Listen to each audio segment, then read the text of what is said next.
First off, thank you everyone so much for coming. It's really wonderful to see such a variety of faces, people from loads of different areas of life, plumbers, property developers, pensioners, people who work in cafes. It's really, I called the book Voices of Bristol because it seems to me that when it comes to matters like gentrification, there's a lot of voices which are often unheard, and so I hope that the diversity in this crowd is testament to the voices in the book. In the late 90s, me and my mum and my brother moved to Whitehall, which is in East Bristol, because our flat in Fishponds was damp. Around that time, Easton was one of the most deprived areas in all of the southwest of England, according to the European Commission. Part of the reason for Easton's deprivation had much to do with the oppression that the BME communities here had faced for decades. So, for example, sorry if you excuse me.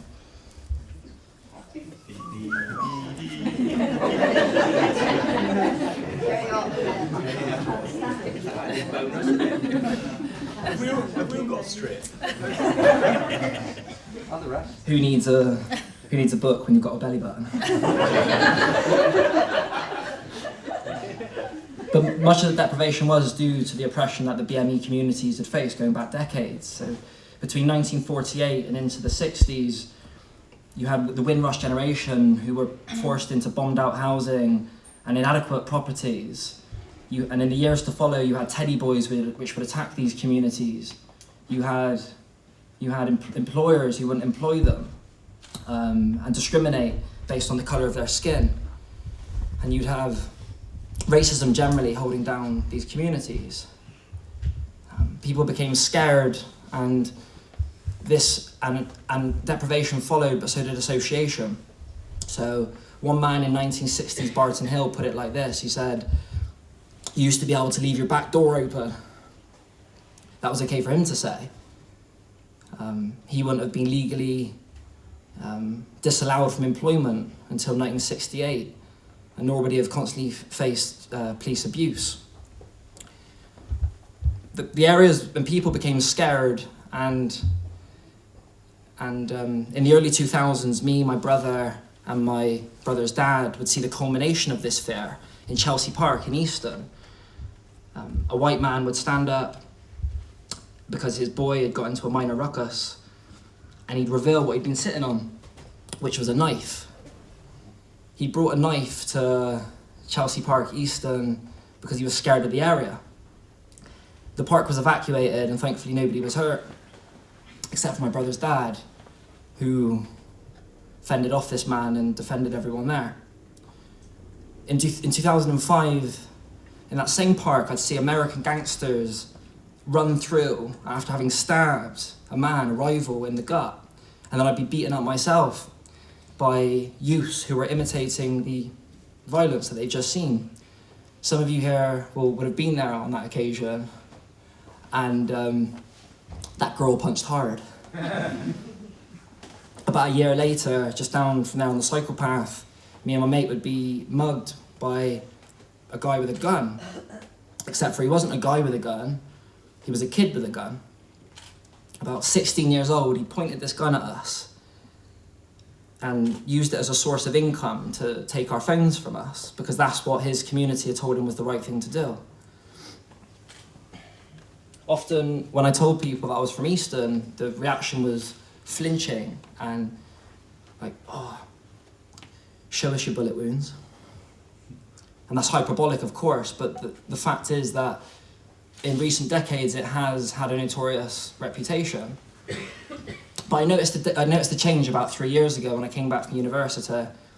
I was working as a taxi driver, and I could tell if my passengers were new to Bristol, because when I said I was from Easton, they'd say, "Oh, nice." Of course, they didn't know the Easton that many Bristolians know, and how could they? But even as recently as 2015, the Stapleton Road, long held one of the most notorious roads in recent history in Bristol, was concluded by Bristol City Council that it was 11th most deprived road in the whole city. And this is despite the backlash that Sajid Javid faced recently for simply acknowledging, I think, the deprivation that he'd gone through his community and what communities like it continue to go through to today. But nevertheless, Easton, St Paul's, Bedminster, they all increasingly garner these reputations of being nice or up and coming. Just up from our old house, we drove past earlier, and Simone, there's now a spirit bar where they sell cocktails. And it's nice, I went on a date there once, but it used to be a builder's cafe. In St Paul's, you can now get a haircut, a premium haircut, and you haven't got to worry about your kids being exposed to sex workers and pimps outside the school gates. Some of you here would have experienced that, I know. In Bedminster, you can travel to North Street, Southville, and you can watch Shakespeare and struggle to find anywhere that sells Thatcher's gold. That's the disgruntlement one Noel Wester told me he had with North Street anyway. So where do these changes come from? Where does this up-and-coming reputation come from? Well, it can largely be explained by the process. These cultural disparities can be explained by gentrification. That is a working class area becoming more middle class or more gentry. And the gentrification that we face in Bristol can largely be explained by the housing crisis, really, in tandem with urbanisation, the fascination, the lure of the city, where all the amenities are. And also a fetishisation of down-and-out living. When me and my mum moved to Whitehall in the late 90s, the average house price around there was about £35,000. And today, 20 years later, it's now £250,000, £250,000. That's an increase of about 7 times. And so one of the questions is, well, has minimum wage gone up that much? Well, minimum wage, incidentally, was brought in 1998 at a rate of £3.60. And 20 years on, it's now gone up by about 2.2 times to what it is today, £8.21, which is what I'll be on in 3 days' time when I turn 25. And I'm not going to be on that just to prove a sociological point either. I'd welcome a pay rise.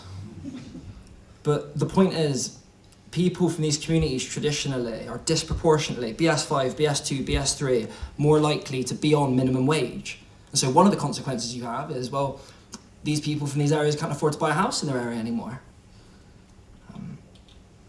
Me, and yes, you can say I made a go of it, I did it, so everyone else can do it, but these are statistical prophecies as far as I'm concerned. My mum and I now live further east in Speedwell, and if I have children one day, they'll perhaps live further west across the Severn Bridge. Indeed, the Anglo migration there today and in the years to come will perhaps be unprecedented, dating back to the time of King Arthur. But it's not clear if even the Welsh can reign victors this time against this new covert capitalist epidemic. But I wouldn't count the Welsh out just yet. They have now abolished the right to buy policy, one of the most destructive housing policies this past 40 years the nation's faced. In other words, King Arthur's Excalibur is now a pen. And a pen is perhaps the best weapon we have against an enemy which has no form. That is the idea or the concept of gentrification. Unequivocally negative since its inception in 1964. Like then, it continues to push people out of the areas that they grew up in, and like then, snobbery and elitism become characteristics of areas that were once salt of the earth. And local disgruntlement manifests in many different ways. Remember the Noel Wester from earlier. There's fewer houses for people, and so homelessness increases. And so, who's to blame for all of this? Who's to blame for these financial and cultural consequences of gentrification? Well, gentrification is a sociological term. It describes society. And society is made up of people. And so I think we're all responsible, but I also think there's a spectrum of responsibility. I can't help but empathise more with the homeless person who's being made homeless on the street, more than the person who's just been displaced from one area to another. And I can't help but empathise more with the person who's displaced rather than the gentrifier who's coming from Chelsea or Islington or wherever else it might be. I can't help but empathise more with the gentrifier than I do with the politician whose puppetry has dictated their gentrifying ways. And when do I empathise with the politician? Never. No, I do actually, I do. I empathise with the politician. There you go. You want? See ya. Finally. Gets the hint. It's been like 10 minutes now, Paul. I do, I empathise with the politician when their own actions are manipulated and dictated by the grand puppeteer. Money. I'm talking about the developers. I'm talking about investment funds. There's now affordable housing investment funds where you can reap dividends of about 5%, if anybody's interested. And so it seems to me that it's these strings that need to be cut so that people aren't forced out of areas that they grew up in, so that that decent housing remains for everyone. But ultimately it's gentrification itself that we want to get rid of. We want to be a relic of the past, from a time when the genteel, the up-and-coming, the noble, the high-born, the class divide was still a thing. After all, social cleansing can't happen if one group isn't superior over another. And I think that should be our ultimate aim. Thank you so much for listening to me, and let's get a discussion going.